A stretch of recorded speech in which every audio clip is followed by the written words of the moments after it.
Hi guys, Scott Woodward with you for Champion Profits, and we're going to talk about the Rugby League Four Nations, games 5 and 6. And look, we probably could have just gone straight to this game, game 5, England versus New Zealand, and not played the last 2 weeks, because it was always going to come down to who wins between England or New Zealand and who would play Australia in the final. But look, it's been an interesting couple of weeks. Not much has happened that we didn't anticipate, and this is going to be a fabulous game on the weekend. Unfortunately, injuries are probably going to take its toll in this game, and it will probably ultimately decide the game. Let's hope not. Let's hope it's decided by one of the exciting players on either side, and both teams have got some outstanding players in the side. It'll be a very entertaining game. There's no doubt about that.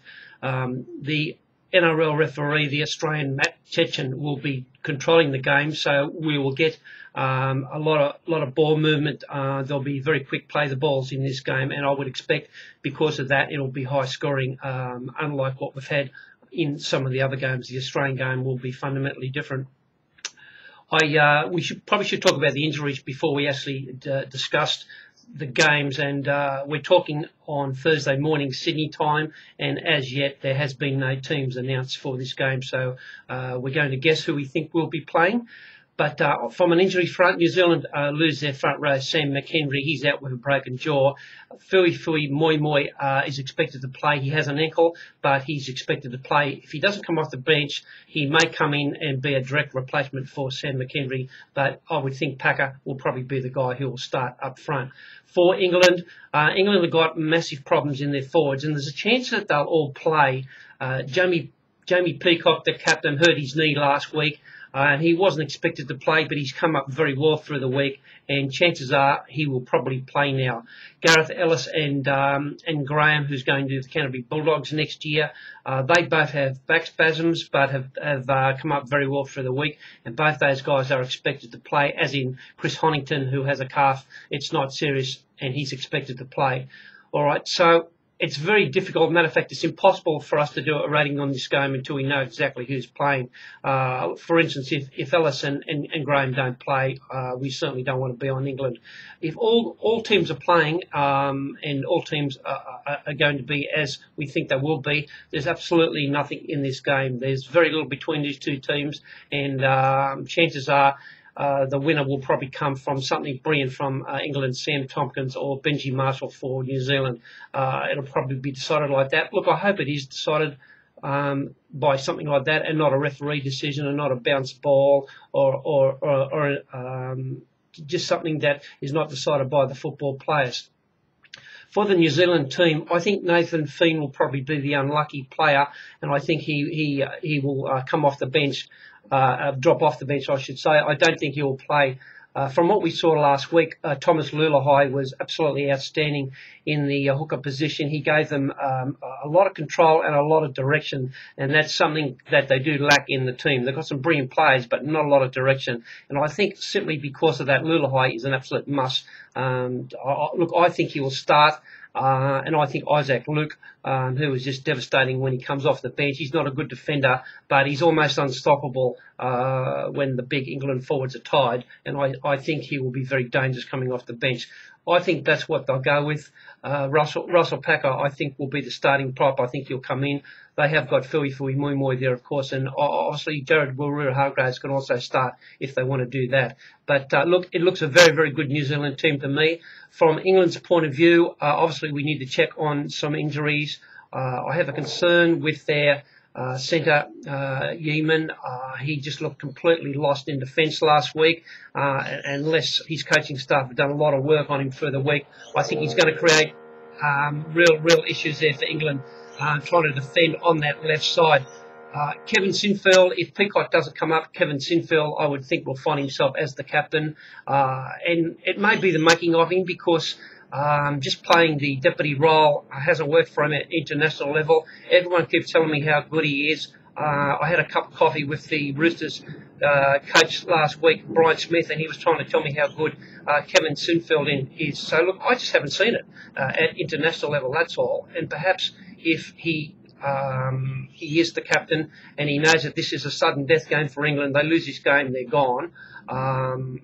we might see the best of him. But that's all he's doing at the moment. He's just catching the ball and passing, and his kicks aren't very tactical as far as I'm concerned. So how Kevin Sinfield goes in this game is probably going to be how England goes in this game. He's that important to them. Given that he's going to be playing in the sixth position, I would certainly like to see him move very quickly from that and go into the lock forward position to allow Gareth Widdop to come on. I thought every time he got the ball, he looked dangerous last week, and I thought every time Benjy Chase got the ball, he looked dangerous last week. And they've got to have guys like that if they're going to beat New Zealand. They're not going to beat New Zealand with Kevin Sinfield. Graham, Peacock, Ellis, Honington are all crucial to play in this game. They really can't afford to lose any of them because New Zealand are very strong in the forward pack. Clearly, the big edge that they've got is Sam Tomkins. He is out and out a world beater. He's probably the best England player I've seen in the last 10 years, and I have no doubt that I can rank him on the same level as Billy Slater. Billy Slater's just been named the best player in the world.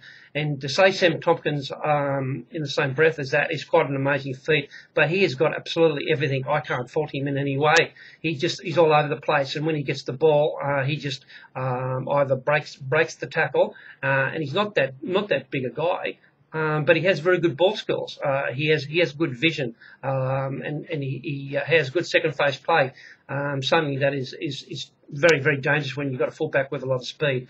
So he's obviously crucial for England. Sam Tomkins, I'm really looking forward to see how he can chime in with Benjy Chase, and I really like to see Widdop get a lot of game time in this.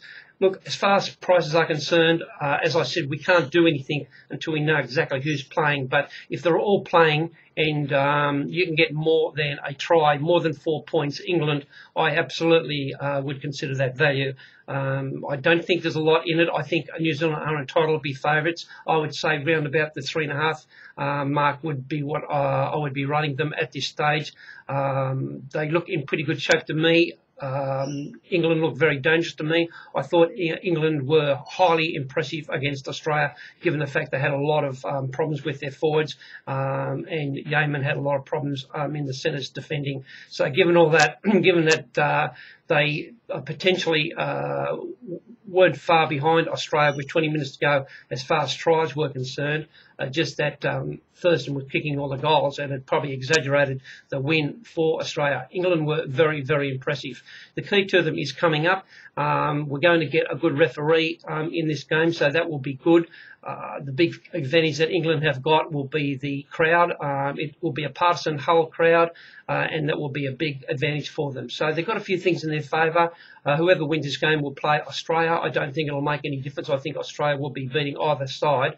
But both these teams are very close, and it should be probably the game of the four nations so far.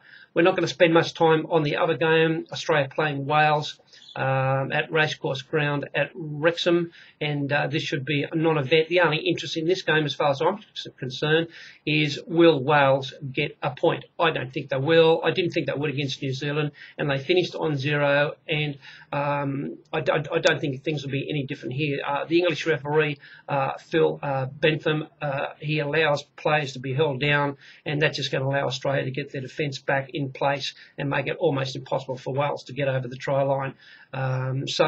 One thing about this game for Australia, Australia should win this game by 50 points, regardless what team they put out. I would assume that the Australian coach will rest his crucial spine players. He's crazy if he doesn't. If he doesn't rest Thurston and Lockyer and Smith, you would think he would for sure.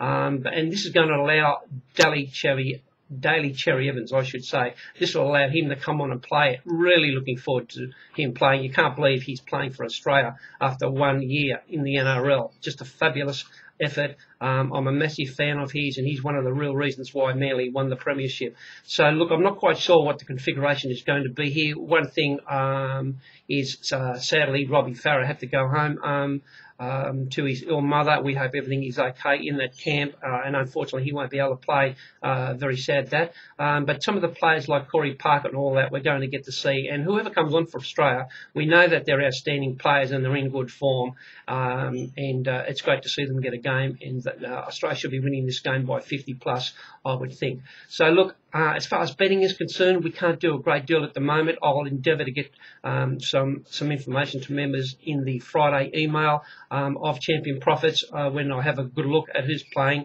and I check with my contact in England and just get a full medical report on who's playing and who will definitely run out and who's really bad. I think it's going to be a key factor. I'm hoping England will come up well, and I think that at the prices I can only be on them at the plus at the moment, but at the moment we're not going to do anything, but we'll get back to you later in the week with that information. Okay, look, I hope you're enjoying the footy. Big news this week with Manly. It's something that we predicted to members last week to not back Manly to win next year's competition. They were the pre-post favourites, and we suggested that they may drift a little bit because we couldn't see Des Hasler maintaining his position as head coach of Manly, and that has certainly come to pass this week. Des Hasler has been sacked, and Jeff Tooby will be the new coach, and I'm sure he'll do a great job. The interesting thing now is, will Des Hasler be the coach for the Canterbury Bulldogs next year? So as far as premiership betting is concerned in the NRL next year, it's all on hold for us until we actually know who's running what ship. But I'm sure we'll get all that information to you as soon as we get it to us. So hope you have a great weekend. We'll have all the information. We have cricket on at the moment.